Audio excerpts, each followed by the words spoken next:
નમસ્કાર, આઝાદ મીડિયામાં આપ તમામ દર્શક મિત્રોનું સ્વાગત છે।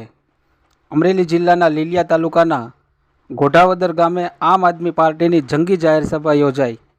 સમસ્ત ગામનો બહોળો પ્રતિસાદ જોવામાં આવેલ અને આ સભામાં ભરતભાઈ નાકરાણી લીલિયા સાવરકુંડલા વિધાનસભાના સંગઠનના મંત્રી વિશાલભાઈ રાદડિયા, અમરેલી જિલ્લા સંયુક્ત સચિવ ભરતભાઈ નાકરાણી અને આમ આદમી પાર્ટીના યોદ્ધા કાળુભાઈ લહેરી સહિતના કાર્યકરો ઉપસ્થિત રહેલ અને અરવિંદ કેજરીવાલજીની આમ આદમી પાર્ટીની વિશે વિગતથી ચર્ચા કરવામાં આવેલ। Azad media live reporter Abdul Shirman, Lilia.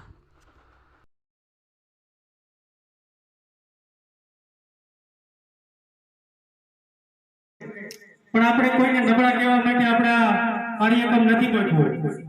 આપણે એટલા માટે કાર્યક્રમ ગોઠવો છે કે ગુજરાતની અંદર કાંઈક પરિવર્તન આવે, આપણા માટે નહીં પણ આપણા બાળકોના ભવિષ્ય માટે આપણે નવી સરકાર બનાવીએ કે ઈમાનદાર પાર્ટી જે દિલ્હીની અંદર કામો થઈ રહ્યા છે, જે જ્યાં 200 યુનિટ વીજળી ફ્રી મળે તો ગુજરાતની અંદર પણ ફ્રી મળવી જોઈએ।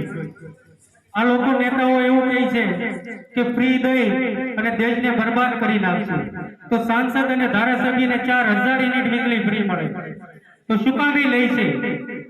મુસાફરી પ્લેનની હોય, ટ્રેનની હોય તો તમામ સુવિધા ફ્રી મળે છે, તો એ લોકોને મળે તો એમાં શું તકલીફ છે? તો ગુજરાતની અંદર એક ક્રાંતિકારી તરીકે જો આમ આદમી પાર્ટી આવી છે તો એને જો આપણે આ સમયની અંદર સ્વીકારશું નહીં તો આવનારા દિવસોમાં ભ્રષ્ટાચાર સામે આપણે ક્યારેય નહીં લડી શકીએ।